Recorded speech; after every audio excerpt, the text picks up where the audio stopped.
did was I picked roses that were all repeat bloomers. I also picked roses that all had a fragrance. So it might have been a light fragrance or it could have been a strong fragrance, but it has a fragrance. That was some of my criteria. The next thing I picked was it had to be at least as Garden Zone 5. Some of these even went down to Garden Zone 4, and they go up to Garden Zone 11. I picked David Austin as an online site to look at, also High Country Rose. I have ordered climbing roses from both of those sites. Another good one I've heard good things about is Heirloom Roses. If you're getting ready to get your roses now online, those would be 3 that I would recommend. But right now is the time to order roses because by spring, they'll be out of stock on the online sites for probably quite a few of the roses. So this is the time you'd be placing your orders on those. So let's first talk about large roses. Now the large roses would be for the large structures, and these are all going to be 12 to 15 foot. And the top 3 of David Austin's on David Austin's website, what they highly recommend for climbers are Claire Austin, and she is a white, beautiful rose. She gets to 12 foot. She is best known for health and fragrance, and she does well in shade. And when I say shade, they define shade as 4 to 5 hours of sunlight a day, partial shade. And so then next would be a medium pink rose, and it would be Mary Delaney. She also gets to 12 foot. She is best known for flowering and health, but she also has few thorns. So she's known as Nearly-Thornless. So that's a plus for those of you that want canes that don't have as many thorns on them. She also will do well in partial shade. And then finally, the largest of the 3 is Generous Gardener. Now, Generous Gardener is a light pink. She will get to 15 foot. She is best known for fragrance, and she will also do well in a shady area. Now, I did purchase Generous Gardener roses this last season. I purchased 2 of them to go on my garden arch in my back garden. And wow, they are huge. They are already to the top of the arch. They look awesome. Great foliage on them. I did get some roses this first season. So I am really looking forward to seeing what they'll look like this coming up spring, summer. Okay, so another rose that is nearly thornless, if you're wanting a rose that doesn't have very many thorns, is Zephyr Druin. Zephyr Druin gets to 15 foot, so she is a big rose. She does have fragrance. She will repeat bloom.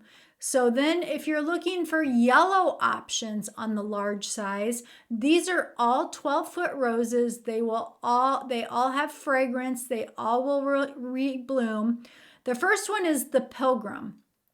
Now the benefit of the Pilgrim is it will also do well in partial shade. The next one is Graham Thomas. Now Graham Thomas, the benefit of Graham Thomas is it has a light fragrance. So that would be a good one for those of you that really want a climbing rose, but maybe don't like that heavy rose fragrance. And then finally, we've got Teasing Georgia.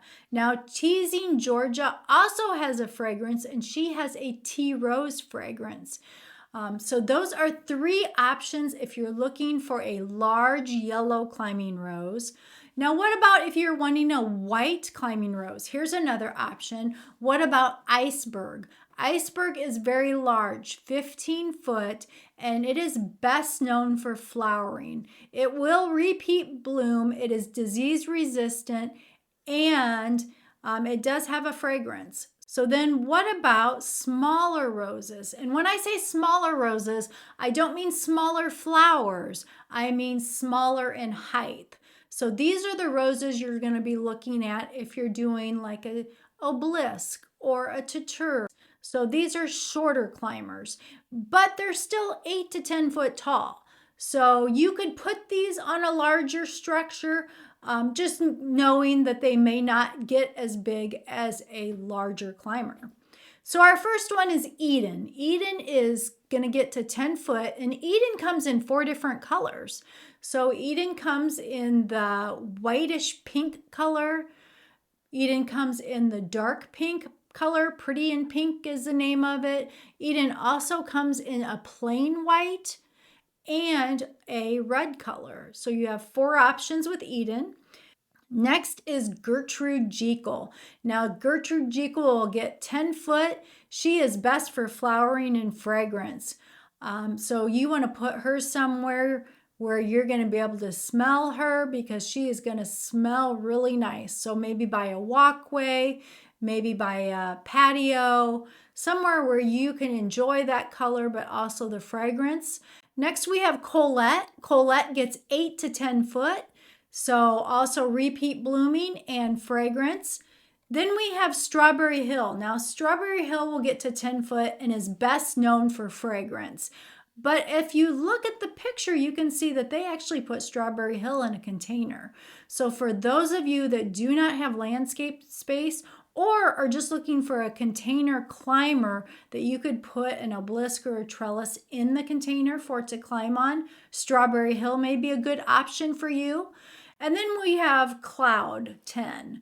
So Cloud 10 gets to 8 to 10 foot tall, and it has a fragrance. It is white, and it is also a repeat bloomer.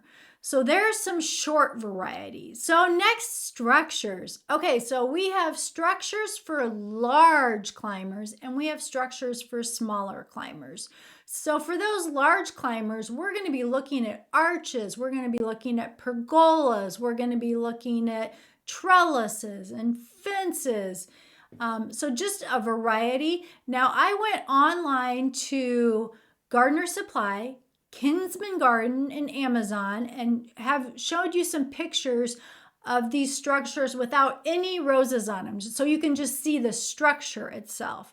To give you an idea of what do you like, what is aesthetically pleasing to you. Do you like the arch? Do you like the trellis that's more straight across versus the half moon type? So it just really depends on what you're looking for in your garden. So I'm hoping that this will give you ideas. So just a whole variety of options for large roses. So then let's talk about the smaller climbers, the 8 to 10 foot variety. We have obelisks, we can put those on. We have, and those come in metal, they come in wood, they come in vinyl. The wooden ones, the tuteurs, I am linking down below if you're interested in a DIY project.